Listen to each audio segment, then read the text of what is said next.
Ada dua jenis pembangunan infrastruktur. Pertama adalah infrastruktur statis dan yang kedua adalah infrastruktur dinamis.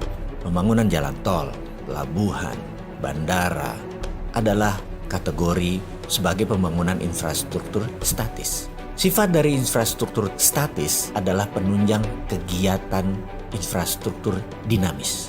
Karena itu infrastruktur statis dibangun di banyak negara setelah siap pemakainya. Di Amerika misalnya di tahun 1940 sampai 1961, Amerika membangun infrastruktur statis besar-besaran.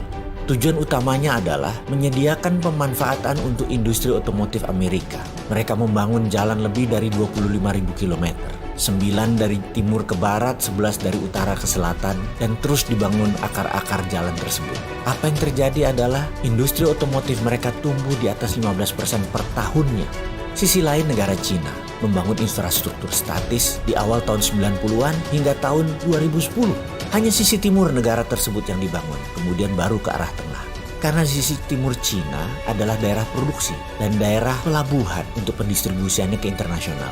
Membangunnya terbesar pun adalah jalanan dan rel kereta api. Tujuannya tak lain adalah mempermudah distribusi produk, mempermudah penunjang infrastruktur dinamis.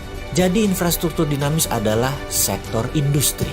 Seperti Amerika membangun industri hulu penyediaan bahan baku, menyediakan untuk pabrik-pabrik otomotif mereka, pabrik pengolahan biji besi, steel foundries, kemudian juga produksi perminyakan mereka, gasolin untuk bahan bakar mobil tadi, industri pangan, itu semua dikatakan sebagai infrastruktur dinamis karena tujuan disebut dinamis adalah bergerak mengikuti kebutuhan pasar. Seperti juga sisi lain Cina. Cina membuat peraturan mendukung infrastruktur dinamis dengan peraturan yang super bebas. Cina boleh meniru, melakukan imitating. Cina di tahun 90-an, 2000 masih dikatakan sebagai imitating country, negara peniru. Sekarang Cina disebut innovating country, negara pencipta. Kita semua tahu kata-kata bijak dari Pini Sepuh kita yang mengatakan Allah bisa karena biasa. Jadi setelah biasa meniru, mereka sekarang mengerti apa yang terbaik dan setelah itu menciptakan produksi baru yang kreatif dan inovatif. Itulah Cina sekarang yang membangun infrastruktur dinamis terlebih dahulu baru infrastruktur statis. Demikian juga infrastruktur Amerika. Dinamis dulu